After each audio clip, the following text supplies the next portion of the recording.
doutor Edgar. Isso ainda pode ser guardado,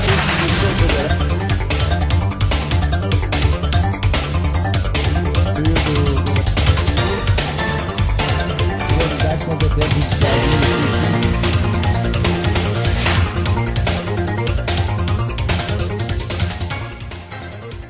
Olá, amigos, tudo bem com vocês? Estamos de volta aqui com o nosso Poder em Pauta para a gente discutir muita coisa importante acontecendo aí. A política começa a ganhar força. Nós estamos aí em 2020, ano de eleições municipais. Todos os municípios estão pipocando aí os debates políticos. O WhatsApp não para de chegar mensagem. E para isso, nós estamos recebendo aqui o nosso pessoal de sempre, né? Hoje o Doc está aqui. Doc, obrigado mais uma vez, companheiro, está aqui com a gente.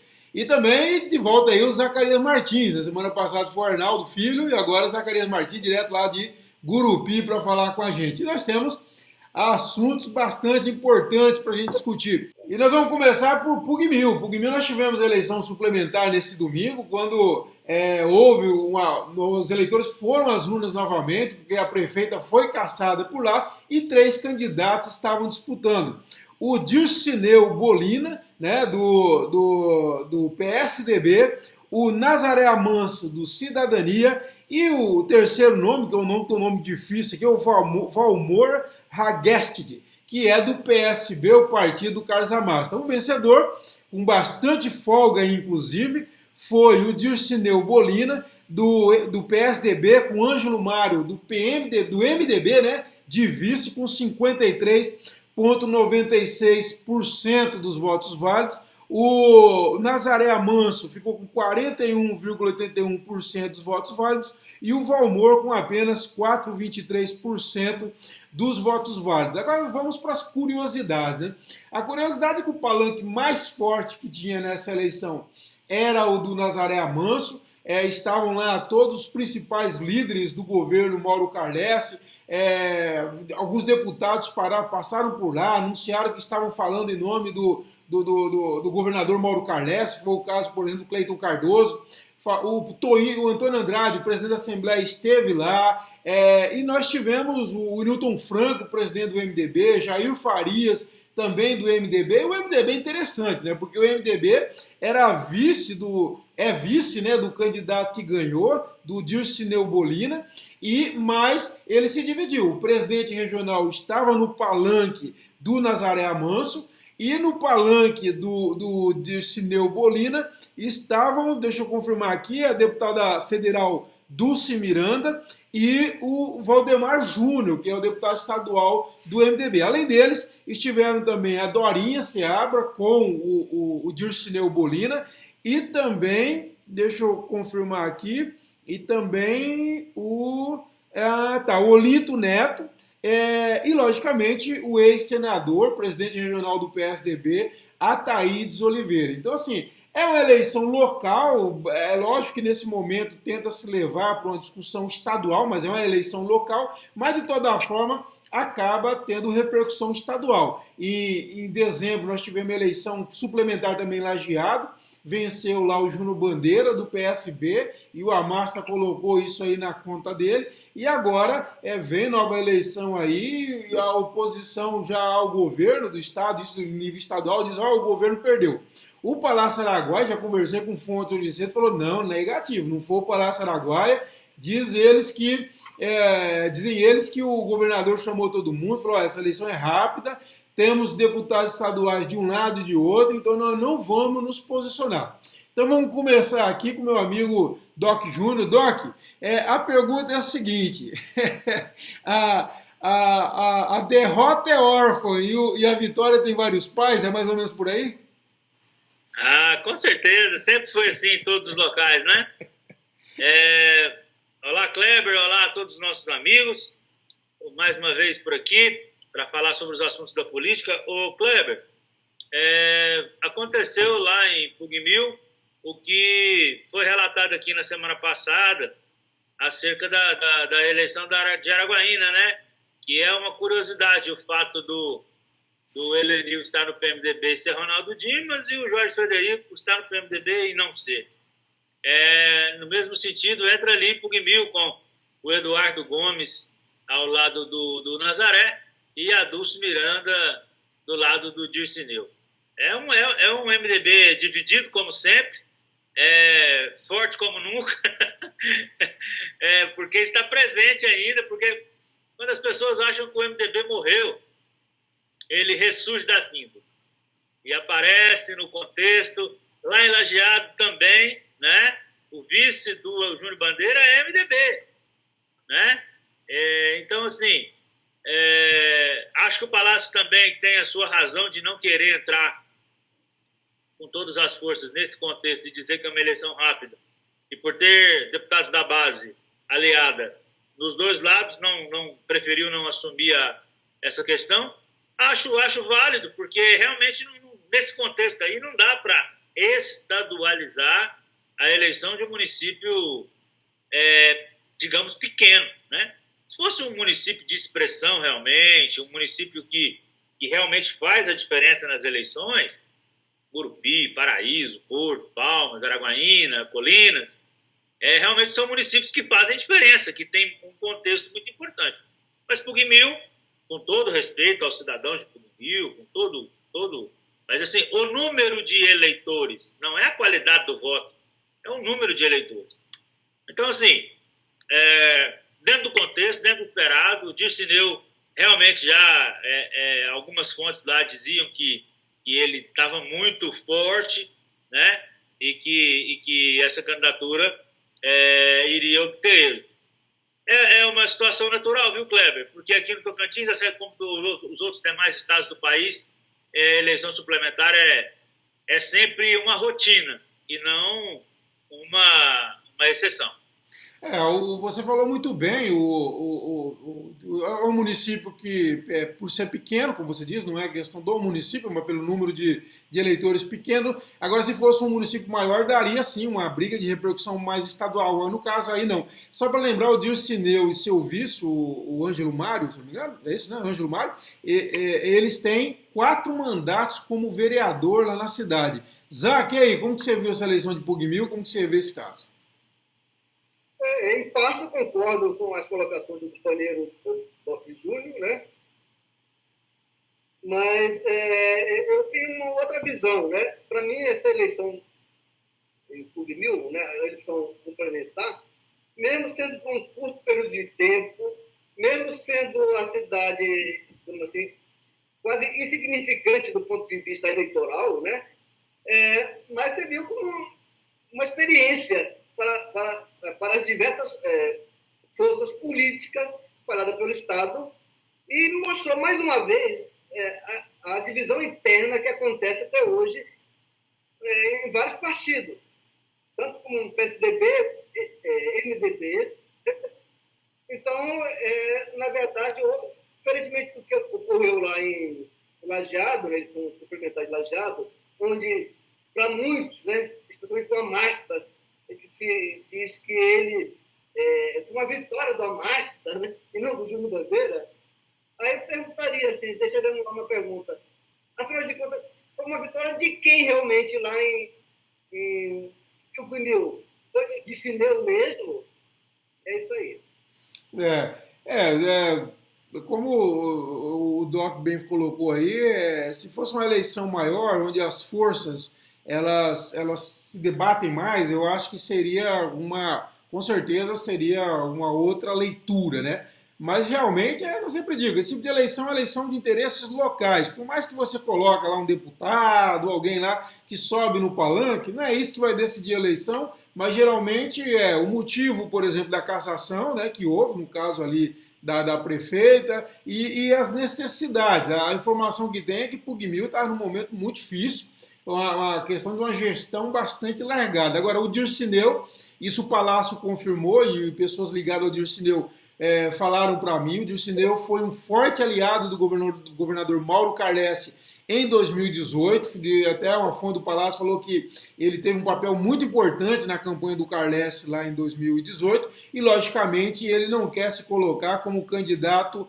contra o Palácio, né? Porque, logicamente, pela situação que o município está vivendo, vai precisar muito do apoio do governo do estado para superar essas dificuldades. E vamos lá para a segunda pauta aqui.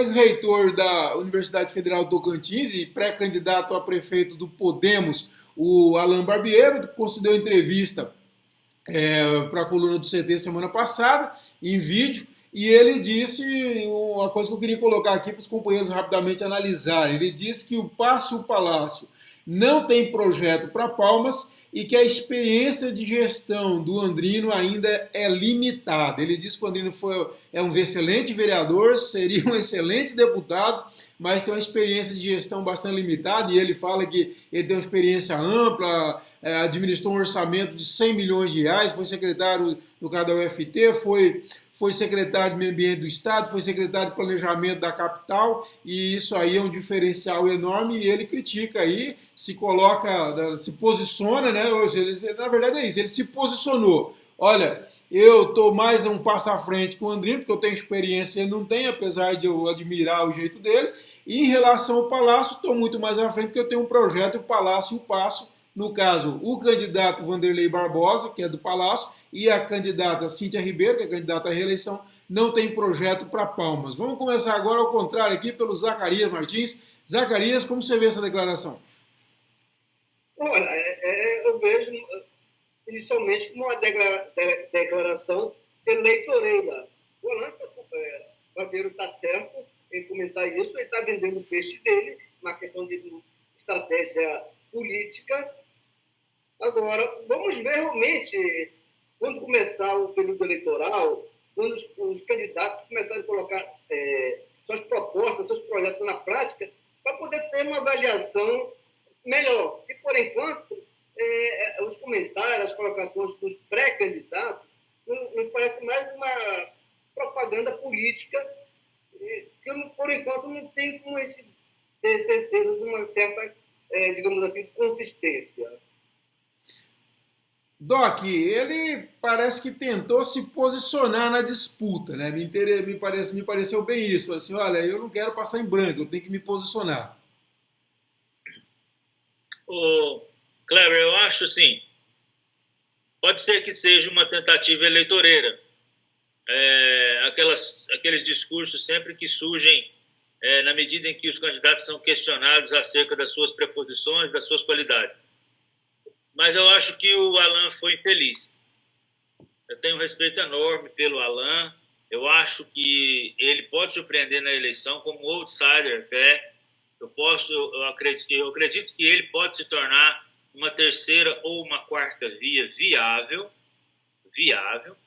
mas eu acho que ele foi infeliz nessa declaração que ele te deu.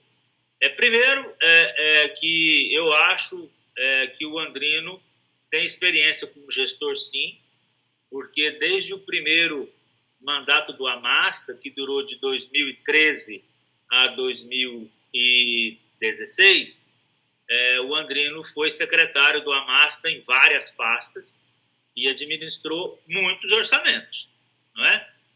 O Andrino, ele tem uma capacidade, sim, declarada, tanto no Legislativo quanto no Executivo. É um rapaz, não sei se decola a candidatura, outros 500. Mas que o Andrino tem essa capacidade de gestão, não tem dúvida disso. Quanto ao Passo e o Palácio não ter propostas, eu também concordo. Primeiro porque ainda não é hora de apresentar propostas, porque não foi definido nem quem vai, né? Mas, assim, tanto Cíntia como Vanderlei, Cíntia já mostrou algumas nuances do governo dela e alguns avanços, inclusive. Porque muitos criticam a Cíntia dia e noite, noite e dia, mas Cíntia tem, sim, avanços. Apresentou uma capacidade de administração razoável, mesmo pegando um rombo que o Amasta deixou, que ela não quis a primeiro plano declarar, mas fez isso posteriormente. Ela alinhou as contas públicas da Prefeitura de Palmas, os servidores recebem em dia, tem pago as progressões, tem feito obras. Então, assim, Cíntia tem, sim, um plano de governo para Palmas. Não sei se é o melhor, nem estou discutindo isso, mas que ela tem. E quanto ao handicap do Vanderlei, também é invejável. Vanderlei tem 30 anos de mandato consecutivo. A gente sempre repete isso aqui, porque é o único político tocantins que tem isso. 30 anos consecutivos, assim, sem sair do poder, não tem nenhum. Então, assim, não duvido da capacidade do Vanderlei em nenhum momento. Então, acho que o Alan foi infeliz. Agora, no dia que o Alan me concedeu uma entrevista, ele me disse que era muito aberto a críticas e que iria nos ouvir, tanto os 4 do Poder em Pauta, quanto outros jornalistas que realmente fizessem críticas construtivas. Esse final de semana eu vi o Alan ir num programa de TV, por nome TV Taquaral, e que é um programa popular, mas que o Alan colocou um chapéu de palha na cabeça, dançou um forró, fez num estardalhaço, como o Amasta fez beijando cachorro e andando de carroça. Então, eu quero dizer ao Alan, cuidado com isso. Não entre nesses populismos. Para atingir essa camada mais baixa da população, não precisa dessas pirotecnias. Não comece a ser o que ele não é. O homem é doutorado, ele tem um doutorado, ele foi reitor de universidade. Tem um pé no campo porque fez agronomia? Ok. Sabe falar com as massas? Ok. Mas não faz essas coisas espalhafatosas, não, que isso pega mal. Isso pega como se você, a partir de agora, quer se tornar popular a qualquer custo. Eu disse isso ao Milton Neres um dia, e como o Milton Neres é pré-candidato também, eu vou repetir, o Milton Neres passou 1 ano e meio na base da Cíntia. Não foi isso? No dia que ele resolveu não querer mais, pelas convicções pessoais dele, eu não estou criticando ele por isso, ele tem direito de sair da base ou permanecer na base a hora que ele quiser, mas quando ele saiu, ele começou a ver tudo quanto é defeito que a administração tinha. Ora, você não estava vendo isso antes? Você compactuava com tudo isso? Falei também ao Milton Neres, nesses termos que eu estou falando, diretamente a ele. Falei, olha, veja onde está o problema, faça as suas críticas pontuais, mas não saia feito louco, igual o pastor Neucivan, filmando tudo que você achar, porque até anteontem você estava lá, poxa. Não é? Então, cabe ao Alan fazer aí uma avaliação do que é popular e do que é populista. E, por favor, não entra nessa onda. O Amasta levou um coice horrível por causa dessa tocação de sanfona e subição em carroça e beijando cachorro e confusão. Isso é errado. Isso é errado. Não é verdade? Nós tivemos a história do Fernando Henrique comendo buchada de bode, aquelas coisas também, né? Pessoal, e já falando nisso, em questão à Cíntia, a Cíntia ela chegou a dizer que não daria aqueles 12,48% de reajuste do piso magistério, aí depois recuou, acabou dando. Inicialmente ela disse que isso aí feria a lei orçamentária, a lei de diretrizes orçamentárias e até a lei de responsabilidade fiscal. E de repente, não mais que de repente, 2, 3 dias, 4 dias depois no máximo, ela viu que não fariria nada e deu reajuste. Ou seja, a Cíntia começando aí, o clima também, um tá vestindo, dançando forró e colocando chapéu de palha e o outro tá dando reajuste para os servidores. Aí como que é isso, hein? Vamos começar com o nosso amigo Zaga. E aí, Zacarias? Rapaz, todo mundo quer mostrar, digamos, suas virtudes agora no período pré-eleitoral. E mais ainda quando se aproximar as eleições, no período eleitoral. Então, todo mundo quer sair bem na foto, todo mundo quer agradar todo mundo. O meu falecido pai, me contou uma história uma vez. Ele foi eleitor de Jânio Quadros, né? E aí meu pai me contava o seguinte: naquela época não existia horário eleitoral gratuito, não existia internet, não existia pessoa na televisão para falar, né? E aí, nos comícios para a presidência da República, em cada lugar, em cada ambiente que o Jânio Quadros ia, segundo meu pai, ele fazia um discurso de acordo com a plateia. Se era um evento de sindicato de trabalhadores, ele falava tudo aquilo que os trabalhadores do sindicato gostariam de ouvir. Né? Se era um comício ligado aos patrões, falava tudo aquilo que os patrões gostariam de ouvir. Com a chegada das novas tecnologias, de globalização das redes sociais, isso não é mais impossível. Não é mais possível. Os candidatos têm que uniformizar o seu discurso. Não dá para enganar o eleitor mais como se fazia há 30, 40 anos atrás. Então, quem tem pretensões políticas, quem assumir uma candidatura, tem que unificar o seu discurso. Porque, senão, certamente não vai ter sucesso, porque o eleitor já não está mais besta como era antigamente. Kleber. Doc, e aí, Doc? O que você acha dessa questão da Cíntia? Kleber, eu acho assim, o orçamento não mudou, né? O orçamento não mudou nem o real. Então, assim, se de repente você acha uma brecha para dar 12% de aumento para a educação, eu não sei qual mágica que é essa, né? Eu não faço parte da gestão da prefeitura, não posso te informar como é que fez essa matemática, né, contábil para poder arrumar os 12% de aumento para o pessoal da educação. Mas o que eu posso te dizer, e concordo com o seu editorial em gênero, número e grau, é que, assim, Cíntia demorou para começar a fazer campanha, mas começou. O fato de ter cedido e ter anunciado agora que o reajuste é possível, na minha concepção, faz parte do projeto de reeleição. Eu também acho, também falei isso, acho que é o início de um projeto eleitoral. O único cuidado, eu falei isso também, é não repetir o que ocorreu no Estado, né? Porque arrebentaram nessa briga de poder no Tocantins, desde 2006, acabou arrebentando as contas do Estado e dando aumento aqui, benefício para servidor ali, e comprometeram demais as contas do Estado. Então isso é um cuidado. Agora, realmente foi um sinal, né, uma fumaça muito clara de que a Cíntia começa realmente uma movimentação mais intensa de olho aí em outubro, né? Na semana anterior havia tido aquela reunião no gabinete dela com o Eduardo Gomes, os vereadores já se manifestando ali em favor da reeleição dela. Na terça-feira do dia seguinte desse encontro do Gomes, houve também um evento com a senadora Cátia Abreu e da mesma forma manifestação de vereadores em defesa da reeleição dela, ou seja, entramos aí em clima eleitoral, só precisamos ter cuidado com as contas públicas, ok? Um detalhe sobre o reajuste dos professores, 12,84%, que muita gente acha que é aumento. Não é aumento, é reajuste. Aumento é uma outra coisa. É claro que foi um reajuste bastante significativo, está pesando para muitas prefeituras, principalmente prefeituras de cidades pequenas, e está acontecendo um fato curioso, de forma até generalizada, chegou-me ao conhecimento de algumas reclamações, que esse reajuste não está pegando todos os professores. Eu fui me informar melhor para saber a verdade dos fatos, no seguinte: o reajuste é obrigatório para quem ganha até o piso salarial, o piso do professor, que era R$ 2.557,74. E agora passou para R$ 2.886,24.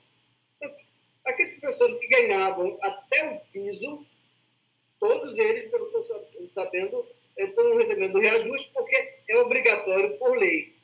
Só que apareceu uma chiadeira daqueles professores que ganham mais do que o piso, que já ganhavam mais do que o piso, porque eles não foram também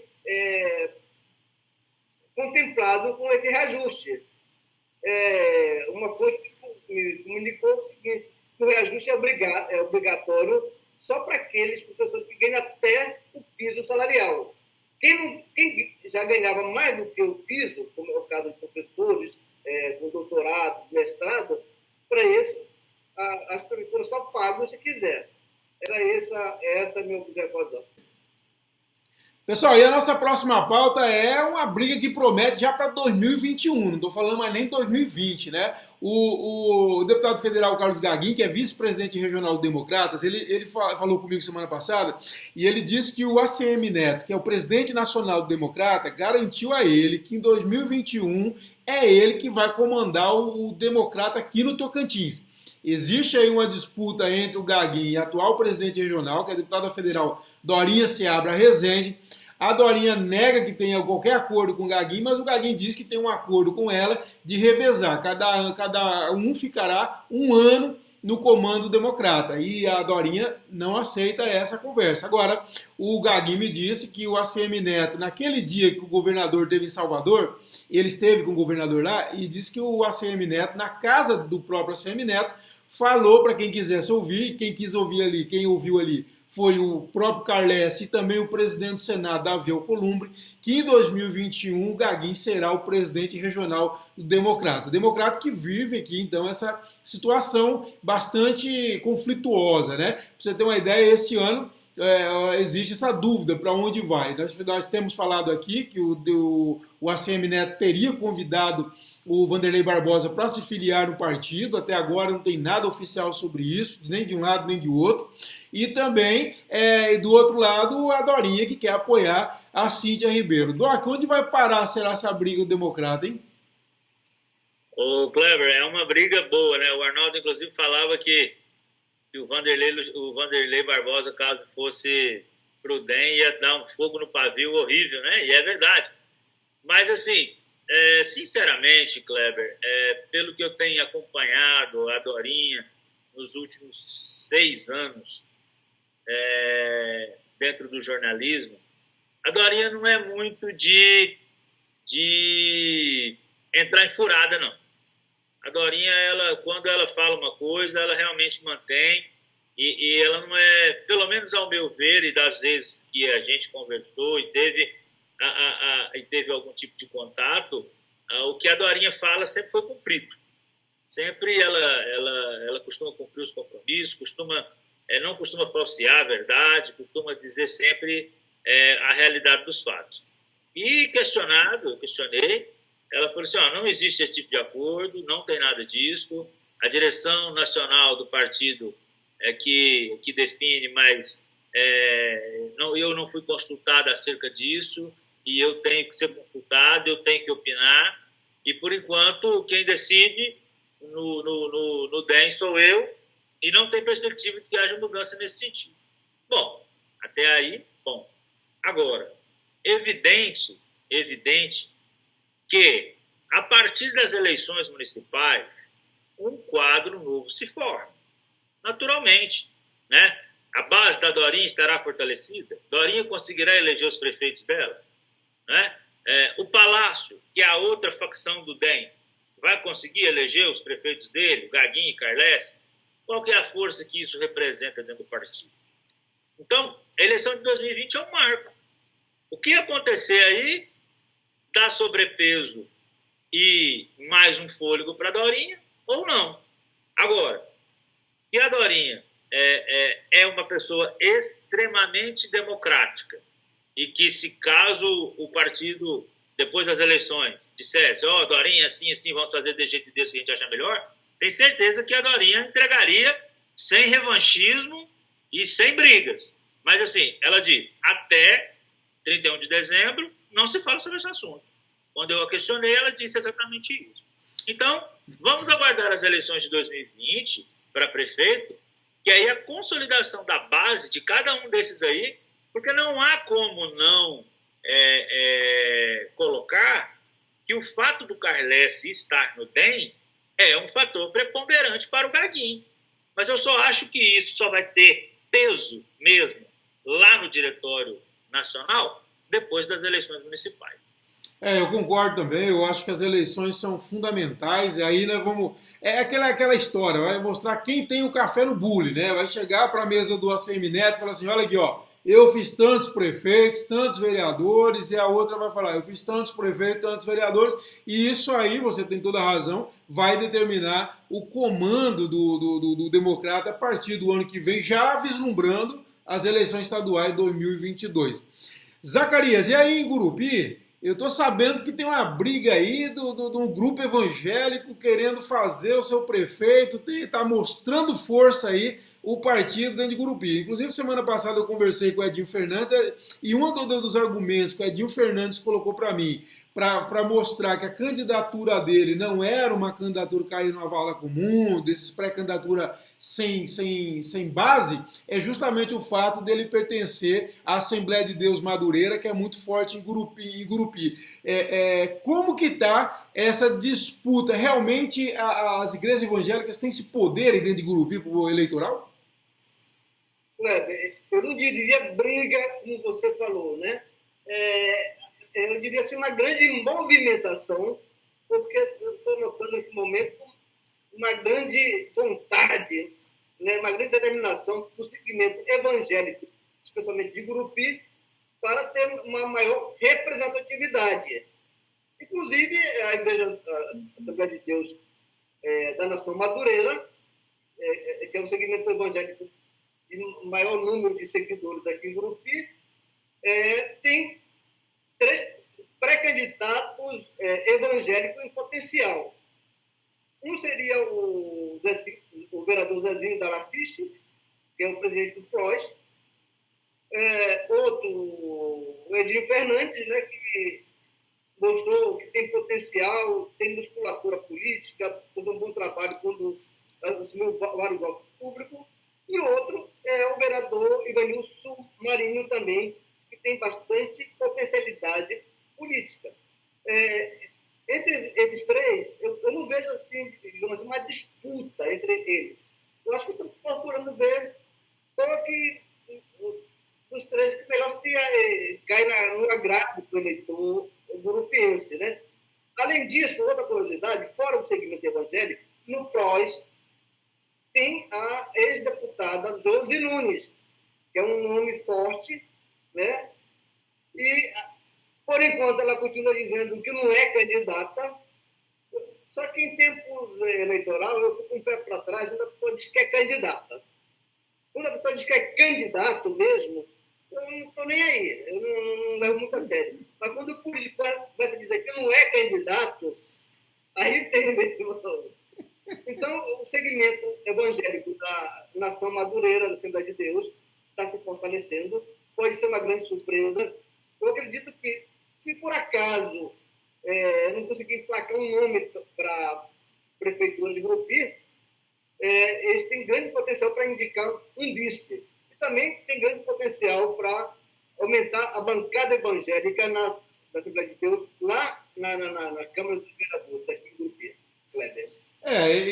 E no Brasil inteiro, né, mas no Tocantins parece que em particular o meio evangélico é muito forte eleitoralmente. Aqui nós temos 2 segmentos muito presentes nas câmaras municipais, até na Assembleia Legislativa, que são as igrejas evangélicas e a Polícia Militar. Ela consegue emplacar muitos membros deles nos legislativos, né? Nós temos vários legislativos, nós tivemos, inclusive, deputados históricos, aí, como Sargento Aragão, né? Tivemos vários, temos aí aqui o Major Negreiros, aí o Cabo Carlos nós tivemos, e sim, nós tivemos sempre algum PM em destaque. Temos agora o Sargento Genilson, né? O Sargento Genilson aí em Gurupi. Então, é candidato a prefeito. E é pré-candidato a prefeito também. Então, assim, tanto a Polícia Militar como as igrejas evangélicas, elas têm uma força eleitoral muito grande. Pois não, Doc? Não, eu queria fazer um complemento aí à fala de vocês em relação ao segmento evangélico, né? Por exemplo, para deputado federal, aqui no Tocantins, por exemplo, o Damaso, ele não é evangélico, afiliado no PSC, que é do pastor Veraldo. Pastor Veraldo. Teve 58.700 votos, né? Aí vem o Eli Borges teve 48.800. Força. Por exemplo, o pastor Amarildo conseguiu transferir uma quantidade enorme de votos para o filho dele, Felipe Martins, que teve 13.100 votos. Ou seja, o Felipe tem muitos votos em Palmas, porque é bem conhecido, porque é vereador aqui, porque tem realmente uma base, mas quando você vê voto do Felipe Martins em Colinas, em Araguatins, em Garraias, é voto do pastor Amarildo. Em Gurupi também tem. Né? Assim, é voto do pastor Amarildo, claro, logicamente. Né? E, só para a gente fechar o assunto, eu tenho ouvido nos corredores da Câmara fortes indícios de que a Igreja Universal do Reino de Deus vai entrar de cabeça na campanha do pastor Rogério para reelegê-lo vereador em Palmas. Em peso mesmo. Porque a igreja considera que as portas abriram para ela, Alvará, que estava 8 anos parado, saiu, e uma série de outros detalhes, e que a Igreja Universal do Reino de Deus entende que ter um representante no parlamento abre as portas para ela. Então, você pode ter certeza que a igreja vai votar em peso no pastor Rogério. E abre mesmo, né? A gente, querendo ou não, você tem acesso ao poder, na verdade, se você pega a Universal aí para baixo, já descobriu isso faz tempo, né? Tem deputados federais e tal. O próprio PRB também, um partido muito ligado. Hoje o prefeito lá do Crivella, né, o prefeito do Rio de Janeiro, é o homem forte do PRB, do braço direito do Edir Macedo. Então, assim, a igreja, ela descobriu muito tempo. E agora existe essa intensificação das disputas de costumes, das leis de costumes, questões que afetam, na visão dos evangélicos, questões morais. Então, eles estão hoje até com um apetite a mais para estar no processo político partidário, para estar debatendo dentro dos parlamentos essa situação. Pessoal, para o nosso encerramento, no final de semana, o nosso companheiro, nosso parceiro aqui, Arnaldo Filho, divulgou que o ex-juiz advogado Marlon Reis estaria revendo a posição dele de ingressar no Patriota e apoiar a candidatura à reeleição da prefeita de Palmas, Cíntia Ribeiro, para aceitar o convite feito pelo ex-prefeito de Palmas, Carlos Amasta, adversário hoje número 1 da Cíntia, para filiar ao PSB. E aí vem aquela coisa, diz ele que aceitou, o Arnaldo Filho disse que o Marlon aceitou. Eu tentei falar com o Marlon Reis, eu vi que ele lia as mensagens, mas não respondeu. Então, assim, a gente pode entender quem cala consente ou quem cala é porque realmente não decidiu ainda. Então, vamos dar essa dúvida ainda nessa questão. Agora, eu conversei com o Carlos Amasta, ele confirmou realmente que fez o convite, sim, para o Marlon Reis. Ele disse para mim que já é um projeto antigo de caminhar junto com o Marlon Reis, então ele confirma o convite. Eu não consegui falar com o Thiago Andrino até o início dessa gravação, ele acabou me respondendo muito em cima, mas eu vou conversar com ele ainda nessa tarde sobre essa questão. O interessante, eu até fiz um comentário no Twitter, ele não é contra o Amasta, não é nada disso não, mas eu penso o seguinte, o Amasta ele tem um peso enorme para as eleições de Palmas. Você pode, aquele tipo de pessoa que você ama ou odeia, mas realmente ele tem um peso, ele tem uma gestão que foi um diferencial importante para Palmas. Agora, o Amasta, eu disse nas redes sociais que ele é uma árvore que não dá sombra, né?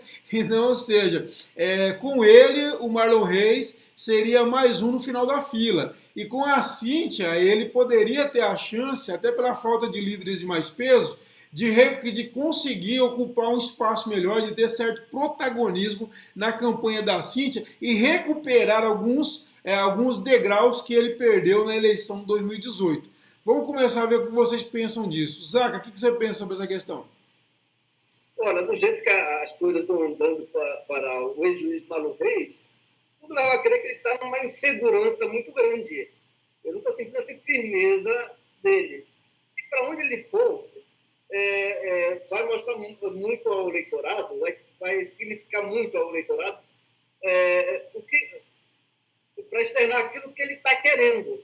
E até agora, pelo que estou vendo, nessa confusão toda, de vai, vai para esse, para aquele outro partido, tudo leva a crer que ele está vivendo um momento de conflito, sem uma definição clara. Isso, para ele ou para alguém que tem pretensões políticas, eu não sei se é bom ou ruim nesse momento. Eu acho que pega mais de forma negativa do que de forma positiva. Então, por isso, eu vejo que seria interessante decidir para onde ele vai mesmo e que vantagem teria essa ligação dele com este ou com aquele partido, com este ou com aquele segmento político, né? Se é ao lado de Cíntia ou se é ao lado de Amasta. Eu tenho a impressão que, se publicamente até agora ele não se declarou sobre esse assunto, é porque ainda paira certa dúvida no ar. Kleber. Doc, e você, como que vê essa questão do Marlon Reis? Eu vejo, não me espanta. Para mim não é nenhuma surpresa. Essa coligação Rede, PSB, PT, ela é antiga. E quando o Amasta se coligou ao PT, perdeu o padre Gleidson, você pode ter certeza que depois o Marlon Reis foi no mesmo caminho e se filiou ao PT também, já na outra eleição ordinária. Então, assim, eles estão muito ligados ideologicamente. Pode pegar todos os debates televisivos da campanha de 2018, você não vai ver o Marlon Reis brigar com a Massa. Hora nenhuma. Você não vê ele, nem ele batendo na Massa, nem a Massa batendo nele. Não tem isso. Por quê? Porque há uma espécie de fogo parceiro ali do outro lado. Né? Se você não passar no segundo turno, você me apoia. Se você não passar, você me apoia. Então, assim, há tempos eu vejo, e eu não quero que isso soe como pejorativo, por favor. Mas há tempos, Marlon Reis e a Massa é farinha do mesmo saco. Eles têm uma atuação mesmo no mesmo campo, né? Ideologicamente, eles são muito parecidos, né? Sim. Um campo mais voltado social, digamos assim, né? Mas a questão, se você pensar como eu coloquei, é do ponto de vista mais pragmático. Quer dizer, a conversa que tem com o Marlon Reis vislumbra uma candidatura de deputado federal em 2022. Né? E ele poderia exercer um certo protagonismo a mais em 2018 e 2020, para 2022 ele conseguir já estar com, digamos assim, um pouco mais à frente de como ele saiu em 2018, que não foi boa a fotografia final dele em 2018. E nesse sentido, eu acho que do lado da Cíntia, onde tem uma carência de lideranças mais expressivas nesse momento, ele teria um espaço muito melhor para se aparecer, para se expor e conquistar mais espaço do que ao lado do Amasta, onde com certeza ele seria figurante. Ou seja, de um lado ele seria mais um protagonista, de outro lado ele vai ser mais um figurante. Mas vamos ver o que ele vai decidir. Pois não, Doc? Aí é faca de dois gumes. Porque assim, se eu vou ter mais protagonismo com a Cíntia e menos com a Amasta, em compensação, as minhas ideias e a minha ideologia batem muito mais com a Amasta do que com a Cíntia. Então você tem que escolher o que você quer. Você quer protagonismo ou você quer manter a sua ideologia? A questão ele vai ter que realmente vai ter que fazer essa opção, né? A Cíntia é uma social-democrata, né? E o Amasta um socialista, ele vem de uma rede que tem um perfil mais socialista, né? Enfim, vamos estar acompanhando e trazendo para vocês essa decisão do Dr. Marlon Reis e toda a política do Estado. Pessoal, é isso. Vou aqui despedindo do pessoal. Zaca, muito obrigado, amigo, mais uma vez estar com a gente aqui.